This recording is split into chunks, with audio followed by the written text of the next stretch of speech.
Hello everyone, welcome back to the channel. Today we are diving into the Victorian age in English literature, one of the richest periods of storytelling, poetry and social critique.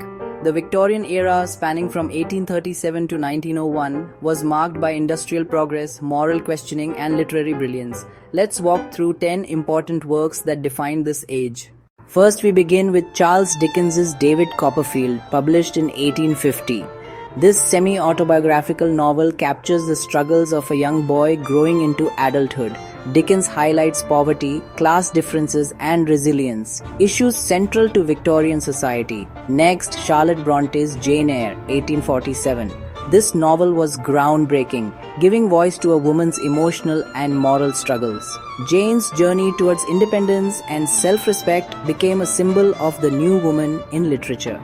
Moving on to Emily Bronte's Wuthering Heights, 1847. Unlike Jane Eyre, this is a tale of dark passion, revenge and destructive love. Set on the wild Yorkshire moors, it remains one of the most intense love stories ever written. Then comes Thomas Hardy's Tess of the D'Urbervilles, 1891. Hardy presents the tragic life of Tess, a rural woman caught between fate, society and morality. The novel boldly questioned Victorian views on purity and justice. At number 5, George Eliot's Middlemarch, 1871-72. This masterpiece is not just a novel but a panorama of provincial life. It explores politics, marriage, ambition and morality, making it one of the greatest works of English fiction. Now let's shift to poetry. Alfred Lord Tennyson's In Memoriam AHH 1850 is a profound elegy written for his late friend. More than a personal grief, it reflects the Victorian crisis of faith, balancing science, religion and doubt. Equally important is Robert Browning's Men and Women 1855, a collection of dramatic monologues.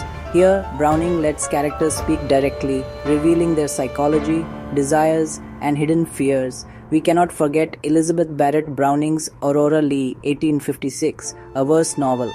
Through poetry, she discusses art, society, and especially the struggles of women to find their identity in a male-dominated world. Now, let's talk about the flamboyant Oscar Wilde.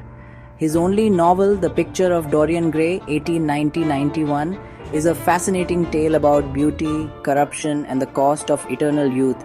It challenged Victorian morality and remains timeless. Finally, we have Lewis Carroll's Alice's Adventures in Wonderland 1865. While it's a children's fantasy, it is filled with satire, imagination, and logic games that reflect the quirks of Victorian society. So these 10 works, from novels to poetry to fantasy, not only entertained but also shaped how Victorians understood class, faith, gender, and morality. Together, they remain treasures of English literature. If you found this video helpful, don't forget to like, share and subscribe. And in the next video, we'll explore the key themes of Victorian literature in detail. See you soon.